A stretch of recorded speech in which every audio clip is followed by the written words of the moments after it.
This is TWiT.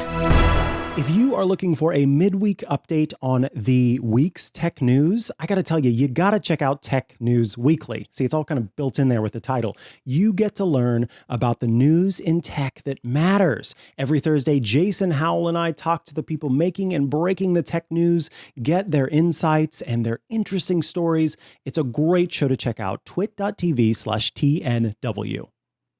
Yeah. You, through connectsafely.org, which you run, right, we're a member of the Twitter Safety Advisory Council, right? That's correct. Since 2016, I was actually a charter member, and we, used to have meetings, and we would give them advice, and we would test out some of their safety-related products and product changes, and had productive conversations. They didn't listen to everything we had to say.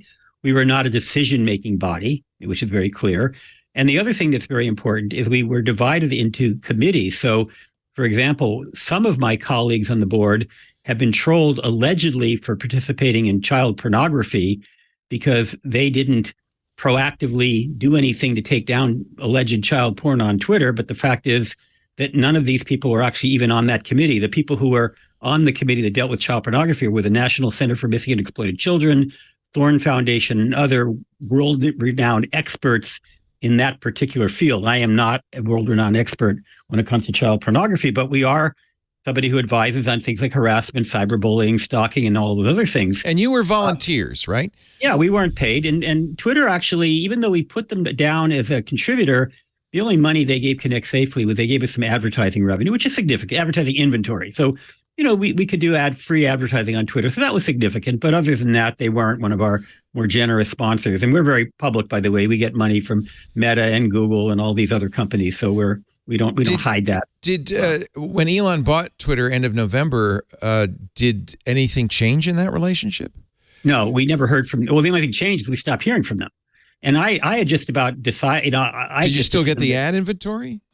Well, they didn't take it away, as far as I know. It's still there. They'd already given it to us, so I suppose it's in our account. Should advertise Mastodon. Yeah, that would get you'd get taken down immediately. Yeah, no, really. Yeah. So anyway, I happened to be in Washington D.C. on Monday night at a Meta safety summit that I was speaking at, and 8:00 comes along, and we're having dinner with the Meta folks, and I say I have to excuse myself. I've got to go do this Twitter thing, and everybody sort of chuckles.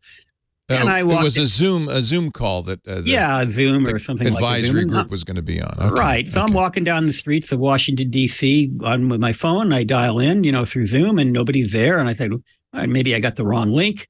So I go search my email, and there's an email saying, "Thank you very much for your service. We no longer need you, and there's no more safety advisory board." So this board and what's interesting about it is that this meeting that was supposed to happen Monday was hastily called after some of my colleagues had resigned. A couple of people resigned last week or the week before.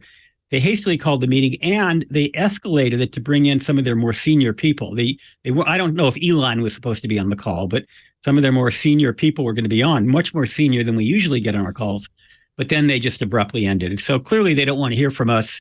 They don't want our advice. I was probably going to resign anyway after the meeting. I wanted to hear what they had to say. But now Elon can say, "You can't quit. I fired you." So, I'm no longer on the board. There is no more board. Elon had also promised to create a moderation board to determine who should be brought back to the site and who should be. I'm not volunteering for that. And that board never happened. There was nothing to do, and he's making all choices at this time. Yeah, that's right. So, okay. I mean, I guess my attitude, it was easy for me because I abandoned Twitter in my mind months ago. No, I mean, there was essentially no point in having a board to advise a company that's run by a guy that doesn't want to listen to anybody's advice. Right. That's what Yoel Roth, who was head of trust and safety, said when he left. And then, of course, Elon, some weeks later, started to slime him with false accusations. And a couple of my colleagues got slammed. I don't know, remember this guy, some alt-right guy with 1 million followers slammed a couple of my colleagues on the board, and then Elon retweeted it. Yeah. And again, blaming them for child pornography. I mean, come on, that's like QAnon crap. I mean, that's about as low as you could get to accuse somebody of having anything to do with child pornography who's completely innocent of that charge. I mean, it's a horrible thing to say about. But it's one of Elon's favorite tactics. Yes. Absolutely. Remember pedo guy, the claim, the false claim that, against the person rescuing the kids and all that stuff. Yeah. Terrible. It makes McCarthyism look benign. I mean, it's just a horrible thing to do to somebody. Yeah. It strikes me that Elon, I mean, again, it's his company. He spent a lot of money. He can burn it to the ground if he wants. If somebody wants to buy, something and burn it, that's their prerogative. It strikes me that he right now likes the power that it gives him to wield these troll armies against whoever he feels like it. He's always felt that way, I think. He did that with Dogecoin, remember? It was a magician's trick. He waved his hand and Doge went up, then he waved his hand and Doge went down. And you experience that once and you go, that's pretty cool, and you want to do it more. And I feel like that's what Elon's doing now. I feel like anybody who continues on Twitter is merely sharpening that sword for Mr. Musk. But you've seen what it's done to Tesla big stock. Mistake. Well, he's going to pay the price, but he can afford it. Look, Elon so are millions of stockholders. Yeah, well, maybe you should have thought twice about buying stock in Tesla. Maybe so. I think it's pretty clear that Tesla is not being run at all right now, and I think Tesla shareholders are suing over that as well.